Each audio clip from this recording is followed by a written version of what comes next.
বন্ধুরা, আজ আপনাদের আমার জীবনের এমন এক গল্পের কথা শোনাবো যা শুনলে আপনারা হাসবেন নাকি কাঁদবেন ঠিক করতে পারবেন না।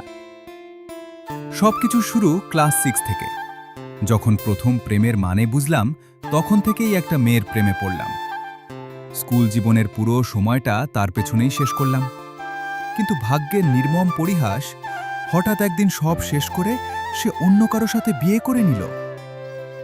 সেই থেকে শুরু হলো আমার দেবদাস জীবন। আমি ভাবলাম এবার হয়তো সবকিছু ঠিকঠাক হবে, কিন্তু না। এরপর যে মেয়েটির সাথে প্রেম করলাম, কিছুদিনের মধ্যেই তারও বিয়ে হয়ে গেল। শুধু তাই নয়, এরপর থেকে আমি যার সাথেই সম্পর্কে জড়িয়েছি, সেখানেই যেন বিয়ের ঘণ্টা বেজে উঠেছে। মাত্র 2 থেকে 3 মাসের মধ্যেই সবার বিয়ে ঠিক হয়ে যায়। আমি তো পুরো অবাক। যে মেয়েই আমার জীবনে আসে, ভাগ্যের ফেরে তাদের বিয়ে হয়ে যায়। তবে এখন বিষয়টাকে আমি পজিটিভলি নিয়েছি। এখন আমার নাম হয়ে গেছে এক্স ঘটক।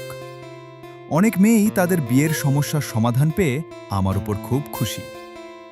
এখন আমি আনুষ্ঠানিকভাবে ঘোষণা করছি, যাদের বিয়ে করতে ইচ্ছা কিন্তু পরিবারকে বলতে পারছেন না, তারা আমার সাথে মাত্র 1 থেকে 2 সপ্তাহ প্রেম করুন।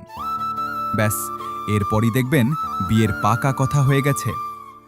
তবে মনে রাখবেন, এই অফারটি শুধু মেয়েদের জন্য, কারণ ছেলেদের বিয়ে না হলেও চলে। 2026 সালে এসে আমি এখন একজন সফল এক্স ঘটক। সবার মনে আমার নামটা সেভাবেই গেঁথে থাকবে। আমার এই অদ্ভুত জার্নি যদি আপনাদের ভালো লেগে থাকে, তবে ভিডিওটিতে লাইক দিন এবং সাবস্ক্রাইব করে আমার পাশে থাকুন। আপনাদের জন্য সামনে আরও মজার মজার ভিডিও নিয়ে আসছি। শেয়ার করতে ভুলবেন না যেন।